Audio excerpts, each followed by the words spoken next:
Welcome back to the FreeMelon Society, ladies and gentlemen. I am Eli Martyr. Thank you for joining me once again. It's my favorite time of day, the time of day where I get to chat with you guys on important subjects and important material. And one of you lovely FreeMelons, who is part of this group, sent me a suggestion and asked how I study. What is my method for study when I'm reading books, and how do I retain information? That is a fantastic question. I saw it and I'm like, oh my God, brilliant. Thank you so much, community, for giving me inspiration for different videos. I always do try to respond to suggestions and whatnot, try to give you guys answers to pressing questions you might have. And this was such a fantastic question, so I had to jump on this right away. So thank you guys. How to read a book. I'm going to teach you guys how to read a book. Well, at least I'll teach you my method for reading a book and how I make the best of it so that I retain as much information as possible. I don't know if you're a prodigy or whatnot, but it's very hard to retain every single bit of information. Okay, now I'm just an average dude. Okay, now I do have a method though that allows me to retain the most amount of information, and if not particular individual sentences and factoids, my method allows me to retain a very good general feel of the book that I'm reading. So blah, blah, blah. Anyway, so today I'm going to show you and teach you how to read a book. It sounds silly, I know, but I'll show you my method for studying, analyzing, and making the book your own so that you retain as much information as possible next time you endeavor to read a book, which I highly suggest you do every day.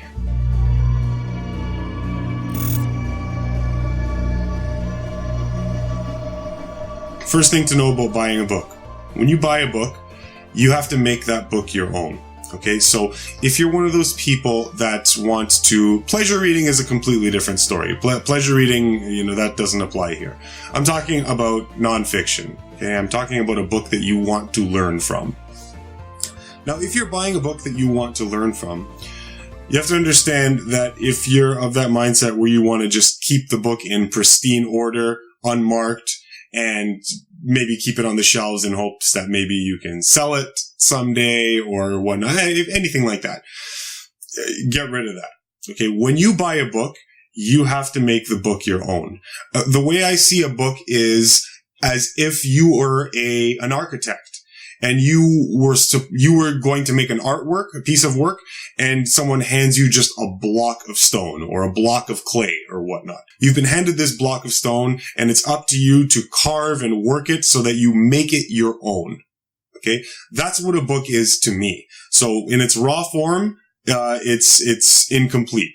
It's only complete by the time I get to the end of the book and I have made it mine and I've fashioned the book to the way that is best suited for me to learn from it. Okay? So understand a book in that context, that you have to make the book your own. If you're one of those people that just, I don't know, some people have this irksome reaction to writing or taking notes in a book or marking up pages and whatnot.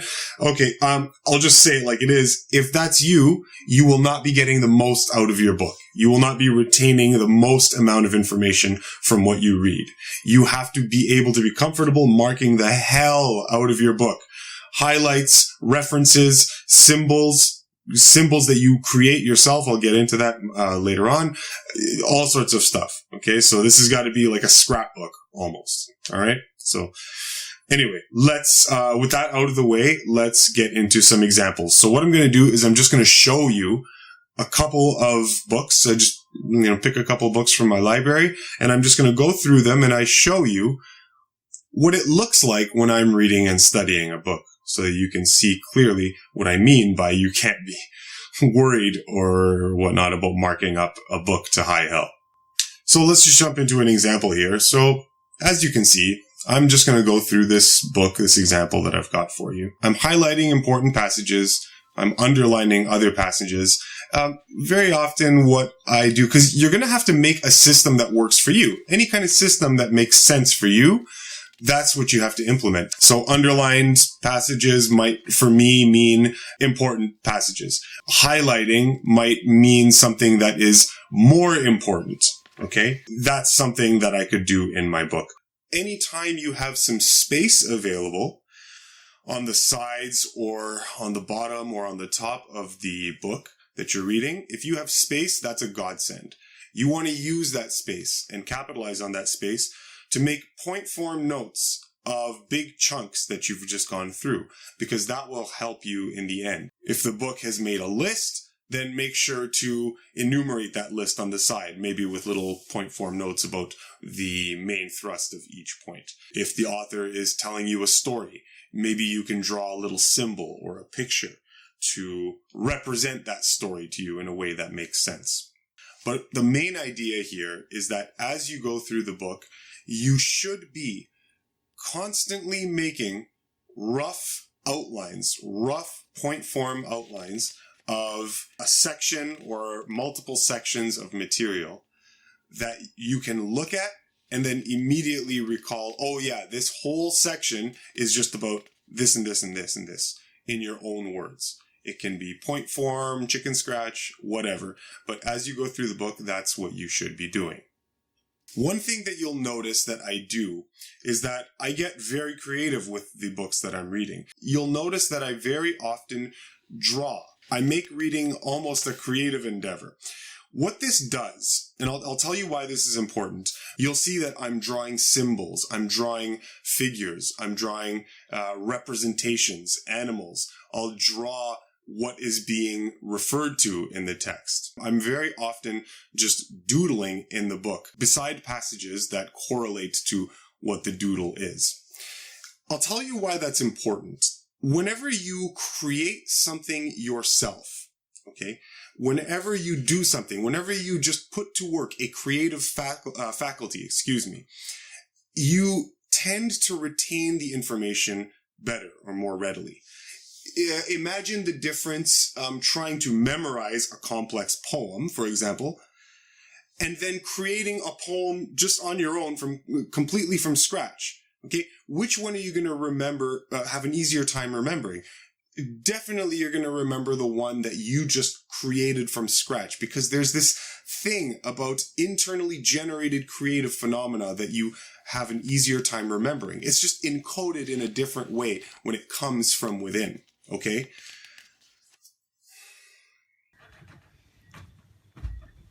Roger, get down.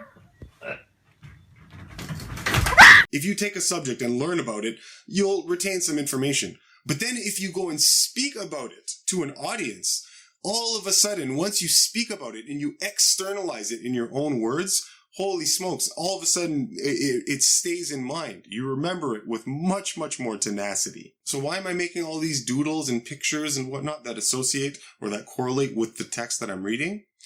Because I'm turning the reading of the book into a creative endeavor.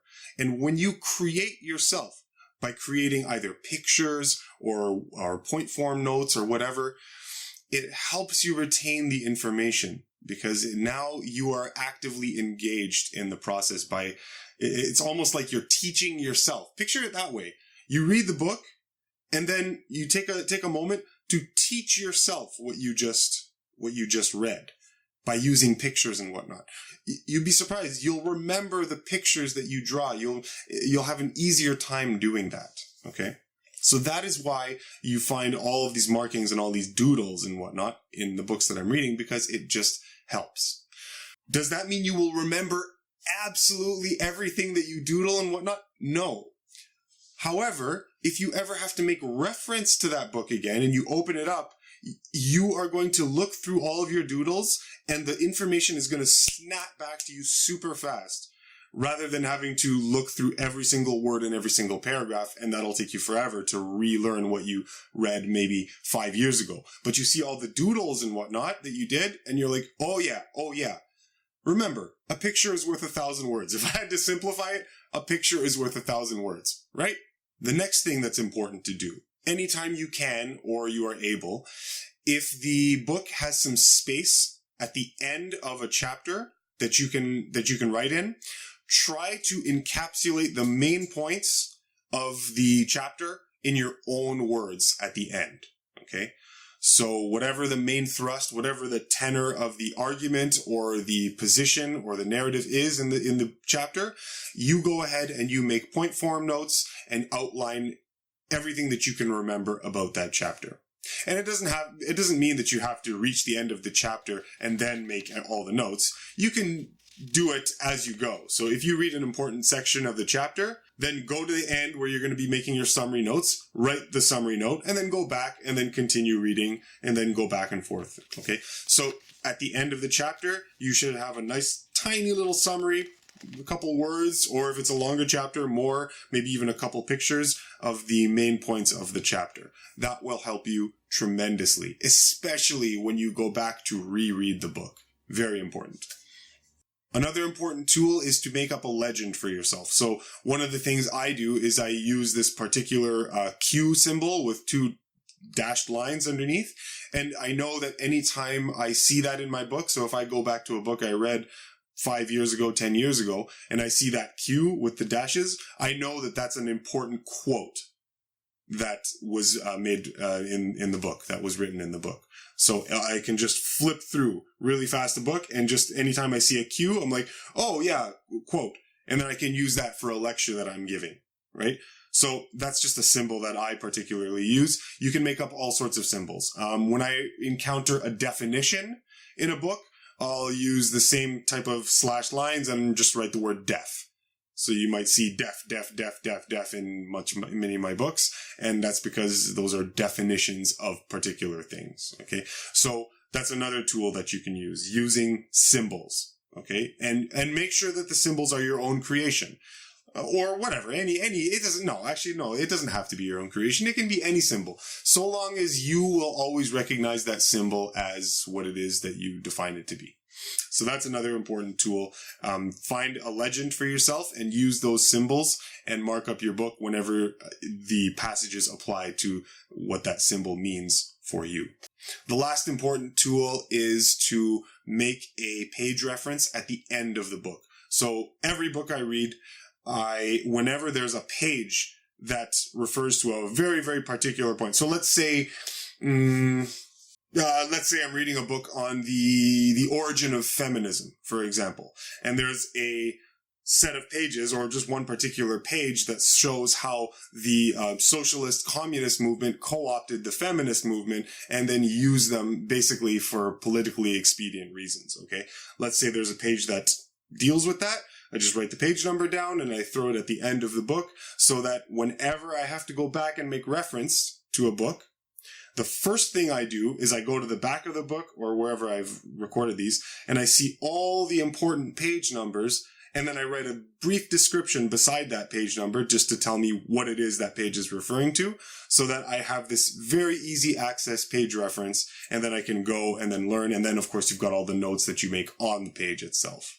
Okay. So that's a very important tool. Whenever you go through the book, if there's an important page that deals with a particular subject that you're interested in, make sure that you write a page reference at the end of the book somewhere where they have those blank pages, and just keep a log, okay? And that'll help you whenever you have to go back and make reference to the book.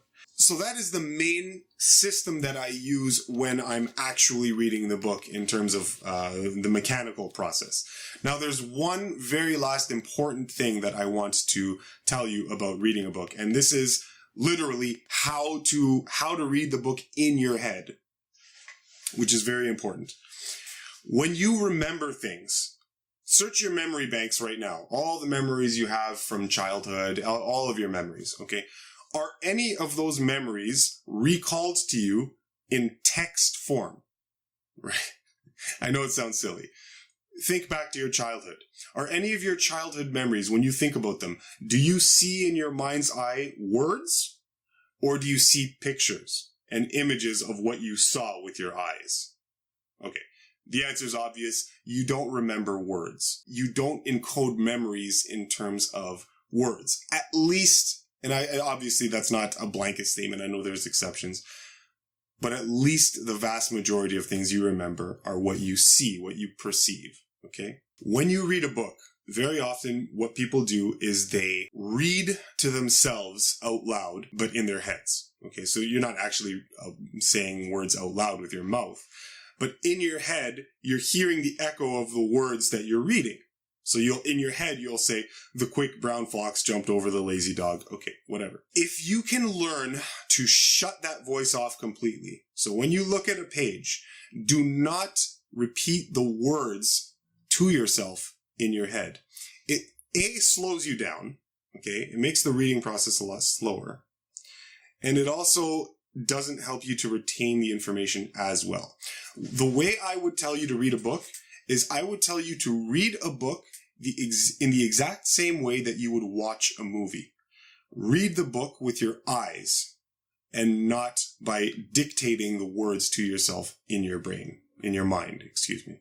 Okay, let's see. Okay, see if I can give you an example here. All right. Okay, you see that sentence right there? The staple food of India is, I'm looking at my camera and it's backwards to me, is of course rice. Okay, the staple food of India is of course rice. Okay, that little sentence right there. Now, when you look at that, don't read the staple food of India is of course rice in your head. What you do is you look at chunks. So you see the staple food of India. You look at this chunk. Do not look at individual words. Okay. If English is your first language or whatever language is your first language and you're reading a book that is in your native language, you should be able to look at a chunk of words. And what you do is you have an image, an idea or a feeling associated with this word. Okay. So for me, let's say I'm reading this book and I see this chunk. Okay. I would see an Indian man, enjoying rice. Okay. Now that happens very fast. Okay. You see this and there's an image associated with it. And then you go to the next chunk. And then you take in all of this with your eyes, not the individual word by word, but you take in the chunk. And there's, again, a feeling or a picture associated with it. So it would be something like this. Indian guy eating rice. Actually, no. Indian guy eating rice and it's a staple, right? That picture could be associated with this whole line. And then the next chunk. And then the next chunk. And so what you're doing is in your head, you're watching words as if you would watch a movie. And as you watch the words, the difference between watching the movie and watching words is that you are creating the movie in your head when you see the words. So a chunk, a sentence will have a feeling or a picture associated with it. And you see that, and then you just feel and see the picture. And then you just continue to do that throughout all of the chunks. Chunks of 4 or 5 words at a time, 3 words at a time, 4 words at a time. And so what you do is you end up creating, again, we're talking about that creative process, and you are creating a movie in your head in regards to what you're reading. Now, you do that to a certain degree, even if you are saying the words to yourself, but you do it better when you shut off the internal dictation and you just go on feeling and imagery alone associated with the words. Okay. If you can do that, then you'll find that not only can you read faster, but you'll be able to retain more information from the book. Okay. And I can recall images that I've created from books of past just by doing that. And it helps you remember. Okay. That'll help you remember things, even things like dates, right? So names and dates, you know how we always have trouble with names and dates? So let's say you can never remember, Council of Nicaea when Constantine took over Christianity and rebranded it as, the control system, the control belief system in 323. Well, maybe an image of Constantine holding a cross holding a crucifix and charging into battle. Maybe that image, you tie 323 with the image of him riding on a horse or something. I don't know, whatever. However you frame it in your mind. But that image is more powerful than just saying, okay, 323 AD, all right, I gotta remember that, right? That might not work. Anyway, that's it for now, guys. This is just a really quick one, but I hope that gave you some insight and gave you some ideas on how you can more effectively read a book and how you can more effectively retain information when you read it. You want to turn the book reading process into a creative process, and you also want to fashion the book into something that is now your own. When you buy the book, it is just a lump of clay. By the end of the book, it should be an art piece. And I don't mean art as in drawing necessarily. I mean artwork as in it is now this creative product that you have produced. That's all I mean. Okay? Go out there, ladies and gentlemen, get those books, learn, because we are living in a very funny world where everything is just kind of ripe for disinformation and promulgation of nonsense. So we need as many informed people as we can get out there. So yeah, get out there, learn, read, study, and make yourself a better person in the process. Thank you so much, ladies and gentlemen, for joining me on this episode of the FreeMelon Society. Make sure to subscribe to the FreeMelon Society if you haven't already. If this video was useful for you. Guys, do help me out. Give this video a thumbs up. It really helps by putting this channel on the search results when people search for relevant subject material. So give this video a thumbs up if you can. If you have questions, comments, make sure to leave me a comment below. That's it. Okay, guys, you enjoy your day, and I will see you next time here on the FreeMelon Society. Much love, everybody.